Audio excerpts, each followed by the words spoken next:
Yes guys, how's it going? Welcome back to a new video on this lovely sunny day, sunny evening in Newcastle. Hope you guys are enjoying a little bit of sun, enjoying the Euros so far. It wasn't very sunny on Sunday night when England won, but they did win just about.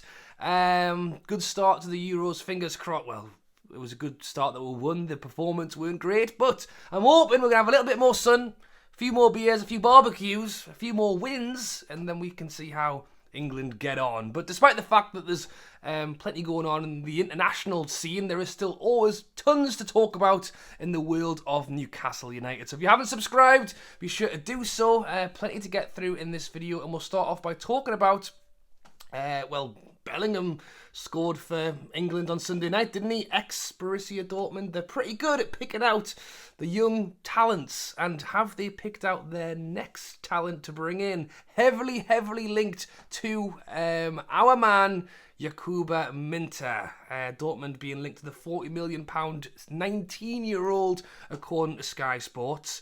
Newcastle are also being linked with a few players, including another centre-back, despite bringing Lloyd Kelly in. We're being linked to another one, and is our next signing just around the corner in the form of James Trafford. We'll talk about all of that in this video. As I mentioned already, we have already brought in a centre-back. Lloyd Kelly was our first signing of the summer. Well, people are saying that it's actually Lewis Hall, or is it? It is. But Newcastle haven't actually formally announced it, have they? Or have they? I'm not actually sure at this point. But Lloyd Kelly came in, and I've already spoken about the fact this is a big thing for us. In a tournament summer, it's always tough to get stuff done. For example, Kieran Trippier, he's a player that's been heavily linked away from Newcastle, whether it be Bayern Munich, Saudi Arabia. The moment he goes away with England, stops. Yeah, it's because he's got bigger fish to fry. He's got his head in the game. Hopefully he can take England to where they want to go this tournament. But in terms of Newcastle bringing players in, it's exactly the same.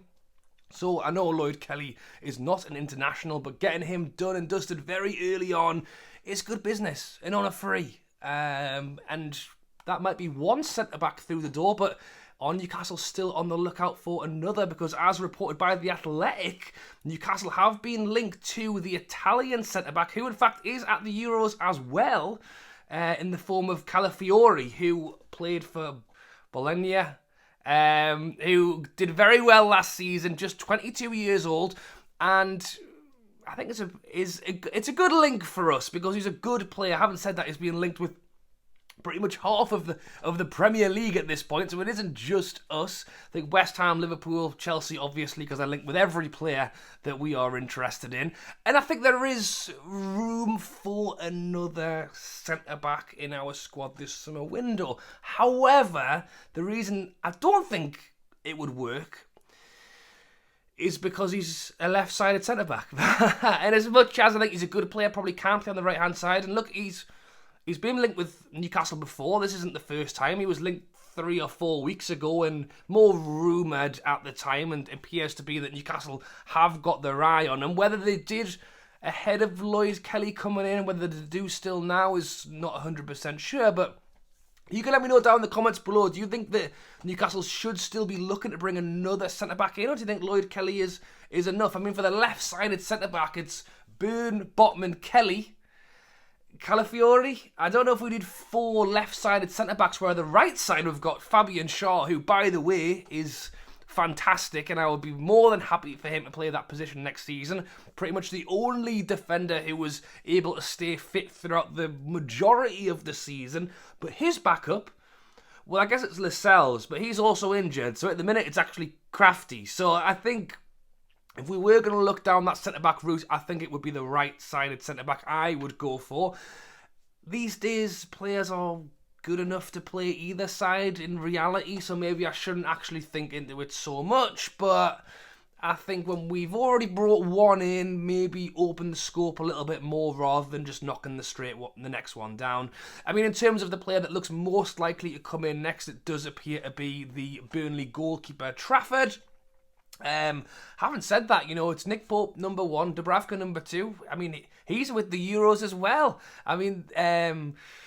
Dubravka played well, Shaw played well, Switzerland, they won their first game, Trippier won his first game, so, the Newcastle representing the Euros is going pretty good so far, and Dubravka, 35 years old, got himself a clean sheet and made a few good saves too, so not too shabby at all, but having said that, with 1 year left on his deal, he got asked about it in an interview of his thoughts on the situation, and he said that he didn't care and didn't want to talk about it, which, even if he is leaving, I just don't think that is the way to react. It should be, no, what they always say, I'm a Newcastle player, and until I'm told otherwise, and my concentration is on the tournament. He was kind of like spitting his dummy out a little bit, and it is actually a little bit sad, because bearing in mind Dubravka was the man who saved Steve Bruce's job, saved us in the Premier League for years and years, to now, finishing on a real low at the end of the season. Well, I mean, before that, going on loan to Manchester United and posting things on Instagram about how he was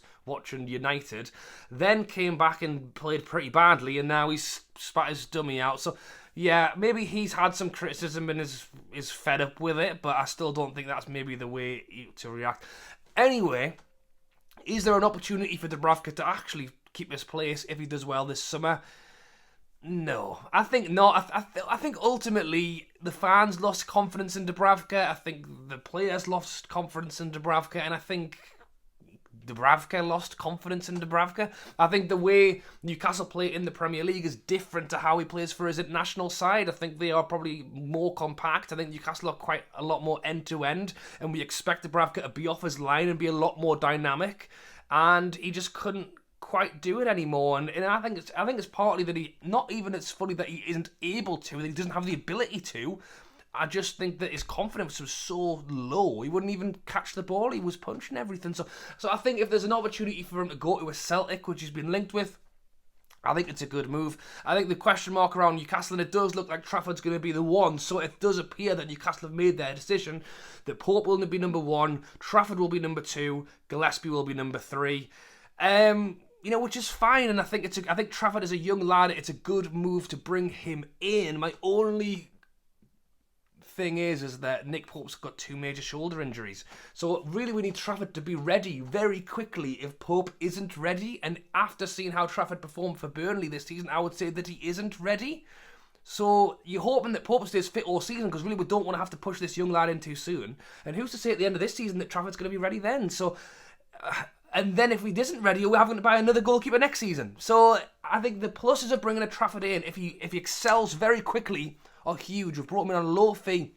English lad, can speak English to the whole, because that's another thing. English goalkeepers, I think, is a thing, because they can talk to their defence and they understand what they're saying. I know most people speak English, but hopefully you get where I'm coming from with that. I think it's a good move. It's not if he isn't ready in a year, but we will wait and see what.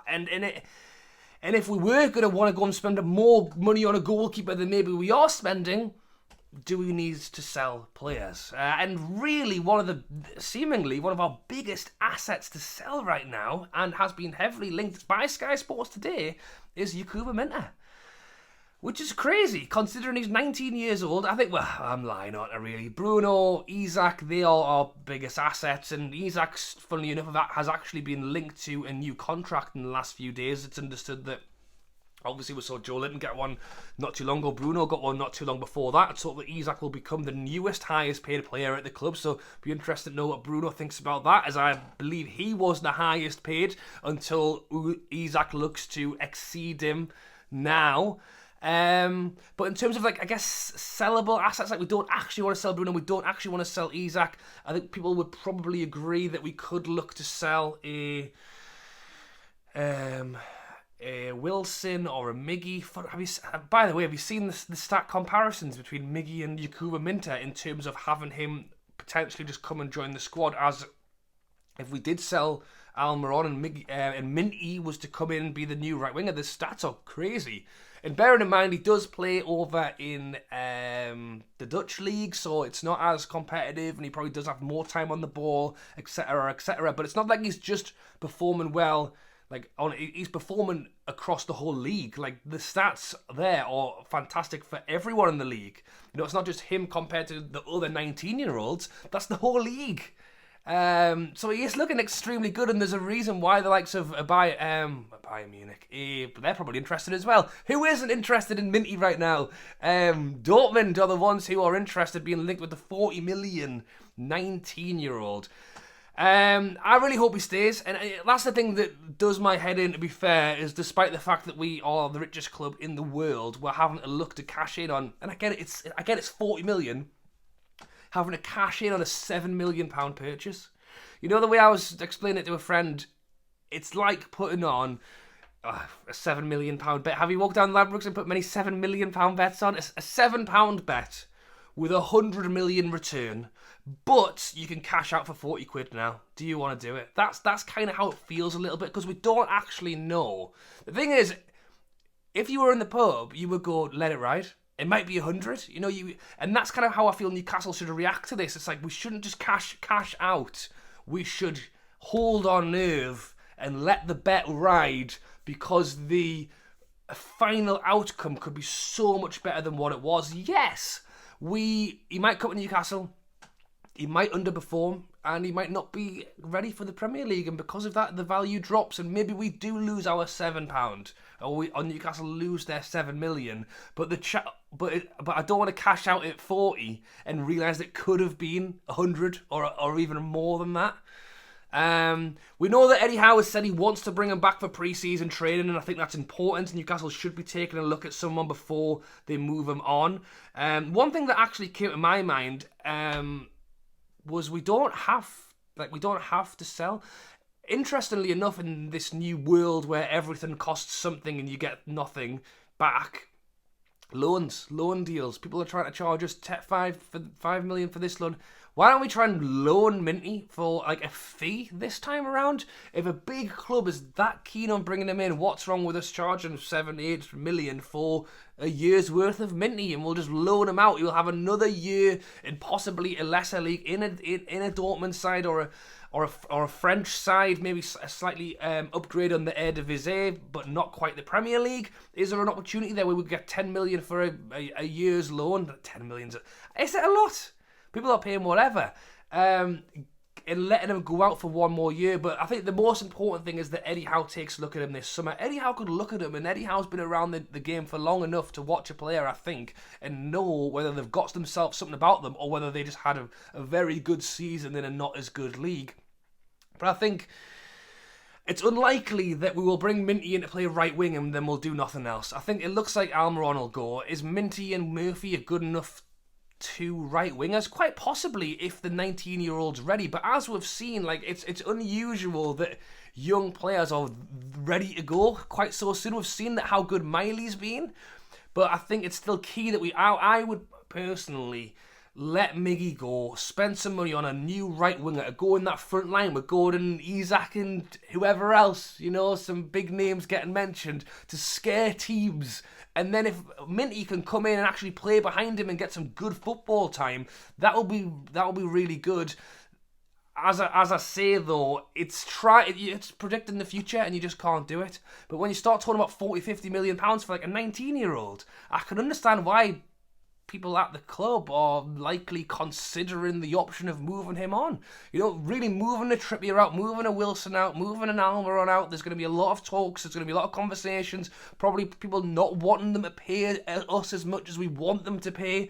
You know, Minteh is so hot right now. I think we'd have no problem getting that 40 to 50 and then selling them with a massive amount of money. But I would rather not do it. But it's if we're not going to do it, it's finding another way to do it. Let me know your thoughts down below in the comments on the centre-back situation. Is Lloyd Kelly enough, or are we looking for another one? What do you think about Trafford? Is that goalkeeper a good signing? And what about the main man, Minteh, coming in? I think at this point, you've just got to let it ride. I get that we need money, we want to do players and everything else, but look, 4, 5, 6 years' time, I don't think we'll even be looking back on this summer going, do you remember that summer when we had to like sell to buy and stuff? I think it'll have just gone. I don't want to give away like generational talents for the sake of being able to spend a little bit more this summer window.